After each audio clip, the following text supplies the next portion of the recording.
Oke, untuk video kali ini Cikgu akan terangkan tentang Geografi tingkatan 2 bab 10 Teknologi Hijau. Cikgu akan terangkan berkaitan dengan dua subtopik terakhir dalam bab ini.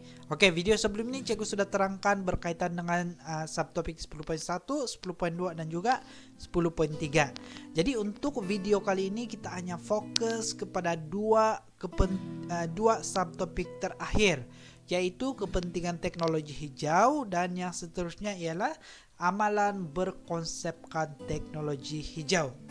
Pastikan sebelum menonton video ini murid-murid sudah membawa buku teks bersama-sama untuk lebih faham berkaitan dengan bab 10 ini. Dan selepas menonton video ini, pastikan murid-murid menjawab soalan pengukuhan yang cikgu telah sediakan di akhir video nanti. Oke, kita terus masuk pada subtopik 10.4, yaitu kepentingan teknologi hijau. Oke, kepentingan teknologi hijau ini dapat dibahagikan kepada 4 aspek utama. Oke, kepentingan yang pertama ialah dari aspek sosial, kepentingan teknologi hijau dari aspek ekonomi, aspek menjaga tenaga, dan juga dari aspek memelihara dan memelihara alam sekitar. Oke, cikgu akan terangkan satu persatu huraian bagi keempat aspek utama ini. Oke, aspek yang pertama ialah dari segi sosial. Jadi kepentingan teknologi hijau dari aspek sosial yang pertama ialah meningkatkan kualiti hidup. Yang kedua, meningkatkan kemudahan infrastruktur tempatan. Yang ketiga, meningkatkan keselesaan dan kesehatan masyarakat. Keempat, meningkatkan kualiti udara, mengurangkan peningkatan suhu dan juga mengurangkan pencemaran bunyi. Oke, kita sudah belajar bahwa teknologi hijau ini merupakan teknologi yang mesra alam. Jadi apabila dia mesra alam, dia akan memberikan kesan-kesan positif kepada semua aspek sosial. Jadi inilah semua, ini adalah antara kepentingan-kepentingan dari aspek sosial yang disebabkan oleh penggunaan teknologi hijau, teknologi mesra alam. Oke, dari segi ekonomi, kepentingan teknologi hijau dari segi ekonomi dia mampu mengurangkan kos operasi. Kos operasi ialah perbelanjaan domestik yang telah dikeluarkan tiap-tiap hari. Jadi apabila kita menggunakan teknologi hijau, teknologi yang berasaskan sumber alam, secara tidak langsung kita akan dapat mengurangkan kos operasi. Yang kedua, meningkatkan nilai aset dan keuntungan. Yang ketiga, meningkatkan produktiviti dan kepuasan pekerja. Oke, seterusnya menorokkan peluang mengekspor produk hijau yang telah kita hasilkan. Ini lebih kepada benda yang kita hasilkan melalui teknologi hijau, kita boleh pasarkan di luar negara. Secara tidak langsung kita akan dapat income daripada inilah. Oke, seterusnya industri fotovolta dapat menyumbang kepada pendapatan keluaran dalam negara kasar KDNK. Jadi fotovolta ini cikgu sudah terangkan di video sebelum ini. Pastikan Anda menonton video tersebut untuk mengetahui apakah maksud fotovolta ataupun lebih terus rujuk pada buku teks tingkatan 2. Oke, seterusnya kepentingan dari aspek menjana tenaga. Oke, kepentingan teknologi hijau dari aspek menjana tenaga dia merangkumi sumber tenaga alternatif seperti angin, air, solar dan ombak yang bersumberkan 100% daripada alam semula jadi. Oke, selepas itu juga kepentingan dia dapat mengurangkan kebergantungan kepada tenaga yang tidak boleh diperbaharui, mempromosikan kecekapan guna tenaga negara, selamat dan mesra pengguna. Oke, ada 3 kepentingan dari aspek menjana tenaga. Oke, seterusnya kita masuk pada kepentingan dari aspek yang keempat, yaitu memelihara dan memelihara alam sekitar. Oke, kepentingan teknologi hijau dari aspek ini yang pertama melindungi sumber semula jadi. Disebabkan teknologi hijau mesra alam, dia secara tidak langsung dapat melindungi sumber semula jadi. Yang kedua, meningkatkan kualiti udara dan air. Ini seperti dalam kepentingan sosial tadi. Yang ketiga, mengurangkan pembuangan bahan yang boleh dikitar semula. Maksudnya di sini apabila kita menggunakan teknologi hijau, kita tidak akan membuang barang-barang tersebut, karena semua barang-barang yang berkonsepkan teknologi hijau dia boleh dikitar semula. Apa-apa benda yang boleh dikitar semula itu ialah penggunaan teknologi hijau. Seterusnya, meningkatkan dan melindungi ekosistem dan kepelbagaian hidup. Ini dan seterusnya, mengurangkan pelepasan gas karbon ke udara. Ini adalah kepentingan dari aspek memelihara dan memelihara alam sekitar. Lalu kita nampak di sana perkataan memelihara dan memelihara itu diwarnakan dengan warna purple. Kita lihat glossary di bawah. Apa maksud memelihara? Apa maksud memelihara? Ini semua pelajar masih confused, pelajar masih bingung. Apa maksud memelihara? Apa maksud memelihara? Oke, sekarang kita tengok. Maksud memelihara ialah menjaga dengan baik dan melindungi. Maksud dari sini, sebuah kawasan yang sudah sedia ada, kita hanya perlu menjaga dan melindungi kawasan tersebut. Kalau memelihara, memulihkan serta menjaga dengan rapi. Oke, contohnya sebuah kawasan itu telah rosak. Jadi apabila telah rosak, kita akan pulihkan balik kawasan tersebut. Selepas pulih baru kita pelihara agar dia tidak rosak. Dia tidak rosak untuk seterusnya lah. Itu maksud memelihara dan memelihara. Oke, jadi cikgu teruskan, kita masuk kepada subtopik yang seterusnya, amalan berkonsepkan teknologi hijau. Oke, amalan ini maksud dia apa yang kita amalkan, apa contoh amalan-amalan yang menggunakan teknologi hijau, yang berkonsepkan teknologi hijau.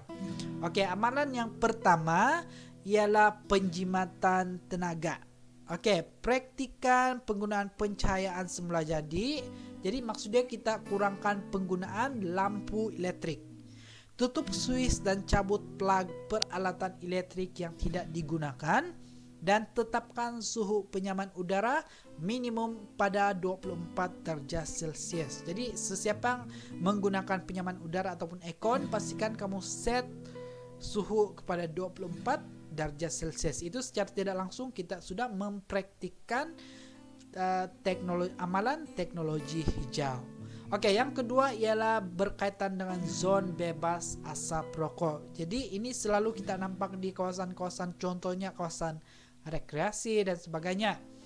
Oke, untuk pengetahuan murid-murid semua, zon bebas asap rokok juga merupakan salah satu amalan teknologi hijau. Contohnya di sini, tetapkan kawasan larangan merokok. Jadi semua kawasan larangan merokok itu juga merupakan amalan teknologi hijau. Kedua, rondaan dan kompaun dikeluarkan kepada perokok dan seterusnya. Luaskan edaran poster dan papan tanda amaran larangan merokok. Ini adalah contoh-contoh amalan teknologi hijau yang telah kita amalkan di negara ini. Seterusnya berkaitan dengan perolehan produk hijau. Oke, utamakan penggunaan bahan mesra alam. Produk hijau maksudnya bukan produk yang berwarna hijau, produk yang mesra alam. Oke, amalkan pembelian bahan kimia biodegradasi untuk pembersihan dan penyelenggaraan. Gunakan kertas kitar semula dan galakkan penggunaan kereta hybrid. Oke, seterusnya berkaitan dengan pengangkutan. Ini amalkan penggunaan pengangkutan awam atau perkongsian kendaraan. Jadi ini secara tidak langsung, apabila kita menggunakan kendaraan awam ataupun kita amalkan perkongsian kendaraan, kita sudah mengurangkan pencemaran bunyi. Seterusnya, gunakan perkhidmatan park and ride untuk mengurangkan kesesakan jalan raya dan galakkan penggunaan basikal atau berjalan kaki ke sekolah atau pejabat. Sekiranya bersesuaian lah, sekiranya jarak antara sekolah ataupun jarak tempat kerja itu lebih kurang 200 meter, 300 meter hingga 1 kilometer. Kalau kita itu mungkin sesuai untuk berbasikal ataupun berjalan kaki lah. Oke, seterusnya pengurangan sisa. Oke, maksud pengurangan sisa ini juga merupakan salah satu amalan teknologi hijau. Maksudnya di sini ialah meminimumkan penggunaan peralatan pakai buang. Maksudnya di sini kita meminimumkan. Pakai buang ini maksudnya ialah kita pakai sekali dan kita buang. Jadi kita mesti meminimumkan penggunaan tersebut. Kuasakan pengasingan sisa pepejal isi rumah secara berperingkat. Oke, seterusnya penjimatan air. Penjimatan air juga merupakan salah satu amalan teknologi hijau. Pastikan pilih air ditutup dengan betul, buat aduan dengan segera jika terdapat kerusakan atau kebocoran pipe, mendadak air hujan untuk digunakan semula bagi mencuci kereta, halaman rumah, dan menyiram tumbuhan. Seterusnya amalan 5R. Oke, 5R ini sudah kita tekankan dalam masyarakat terutamanya di Malaysia. Oke, pastikan murid-murid tahu apakah itu 5R. Oke, first, gunakan tong kitar semula yang betul. Galakkan pengedaran dokumen secara elektronik. Kalau elektronik kita sudah menjimat kertas. Oke, cetak atau membuat salinan di kedua-dua belah muka surat. Maksudnya di sini apabila kita jimat kertas, pokok juga kita juga mengurangkan penebangan pokok. Oke, seterusnya perkhidmatan makanan. Gunakan pembungkus makanan yang mesra alam. Bawa bekas makanan sendiri untuk mengisi makanan dan minuman. Dan seterusnya mengelakkan penggunaan botol air plastik yang tidak boleh digunakan semula. Oke, jadi yang terakhir ialah berkaitan dengan landscape. Oke, landscape, menanam pokok di persekitaran rumah, sekolah, dan bangunan. Ini sudah kita praktikkan dari dulu sampai sekarang. Ini juga merupakan salah satu contoh amalan teknologi hijau. Seterusnya, pastikan sistem perparitan berfungsi dengan baik. Ini semua adalah contoh amalan teknologi hijau yang sudah kita ada antara amalan ini yang sudah kita praktikkan dalam kehidupan sehari-hari kan. Oke, jadi itu saja untuk video kali ini. Jadi selepas menonton video ini, sekiranya ada yang tidak paham, sila tinggalkan soalan-soalan Anda di ruangan komen. Dan pastikan murid-murid menjawab soalan pengukuhan di akhir video. Oke, soalan pengukuhan itu ialah ini. Soalan pengukuhan, pastikan murid-murid menjawab soalan pengukuhan ini untuk lebih paham berkaitan dengan bab 10. Oke, jadi sampai di sini saja kita mempelajari bab 10. Bab 10 sudah settle dan kita akan tunggu untuk next video cikgu akan terangkan pula berkaitan dengan bab 11. Oke, itu saja, sekian dan terima kasih.